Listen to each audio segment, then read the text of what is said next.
So an interesting series of experiments were reported in a 1970 paper called The Burrowing Rat, and all of these used a similar experimental setup where you have these two boxes where the rat lives in, and there are these tubes which connect the boxes. The interesting thing about this experiment is that this was also set on top of some sand. So the experiments were split into two phases. The first one was a training phase where the rat was able to wander through the tubes, and they in fact found that when they got to the other box that this was reinforced with food or water. Now, the test phase saw the doors to the tubes shut, and the rats were able to get to the other box, however, by digging under the sand, burrowing a tunnel. So the question is, from what we know about behaviorism and so on, what do we think happened? So did the rats burrow a tunnel under the tube that is corresponding to the route that they had learnt, which had been reinforced? Or did the rats burrow a tunnel directly to the second box in a straight line? Or third option, did the rats tunnel in some random direction and just completely get lost? So if you have a think about that, maybe pause the video and come up with a prediction. The results are shown in this figure. So this light dashed line at the top here represents the configuration of the tube in this particular experiment. And we've also got some example tunnels which were dug by the rats shown here as well. And out of 10 rats, 7 of them were successfully able to go from box A to box B. Interestingly, we can see that the one labelled 3 here was direct, but a lot of the others are actually not direct. They go off in one direction, but there was some course correction, and it looks purposeful as opposed to random. And like I say, 7 of the 10 rats successfully got to the end of the tunnel. Another few experiments were conducted to explore the importance of different sensory information. So if we think about it, how could the rats be digging these tunnels, and what information could they be learning? Importantly, the boxes A and B didn't have a roof, and so in experiment 1 the rats were able to kind of see out into the room, and so when they were in box A and box B they were able to use visual cues in the room in order to kind of learn roughly where they are. But when the lights were turned off completely, then 0 out of 10 rats reached box B. But in the third experiment, now there was just restricted light, and in this case only 5 of 20 rats, so just a quarter, reached the box. This figure shows some of the tunnels that were burrowed by the rats, and you can see that they're not really very purposeful. One of them, labelled number 1, looks purposeful, but it doesn't hit the mark. So they found that it's certainly possible to find the tunnel, to find box B when there are restricted visual cues, but it's much harder. And so the conclusion was that visual cues are important to the concept of map formation.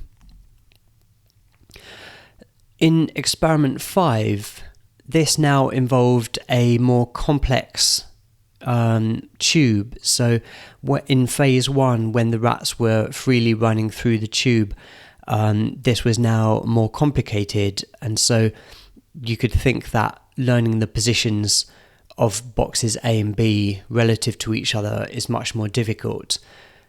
That said, 5 out of the 10 rats did actually successfully navigate from one box to the other.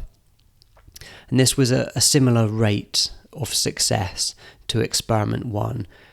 And so the experimenters concluded that the complexity of the route didn't seem to make that much difference to the difficulty of the task, or the ability for the rats to learn where the boxes were.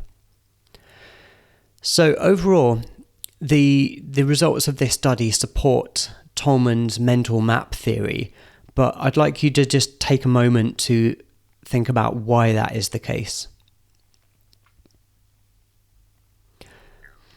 So I would say that if we think about behaviorism, the idea is that patterns of behavior are built up gradually over stimulus response, so certain behaviors are reinforced. If you think about navigating the tube from box A to B as the reinforced behavior, the rat is kind of going forward, turning left, going forward, maybe turning left again, something like this. So you can imagine a sequence of behaviors which slowly get reinforced. Now, the fact that the rats were able to conduct completely different behavior, namely burrowing, means that they weren't simply, playing a sequence of behaviors. If the tunnels that the rats burrowed followed a very similar path to the tubes that the rats ran through, then you might argue that the rats had actually kind of learnt a sequence of behaviours, but were simply playing that out in burrowing rather than walking behaviour. But that's not what happened.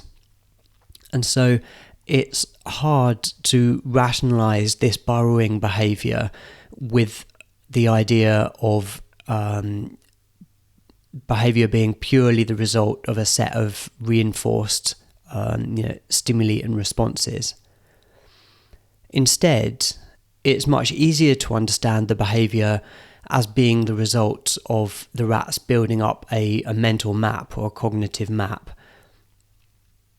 So if the rats can use visual cues in the environment when they're in box A and when they're in box B, they can build up this map or this understanding of the relative locations of box A and B, and then just do whatever behaviour they need to do using their mental map to get to the end.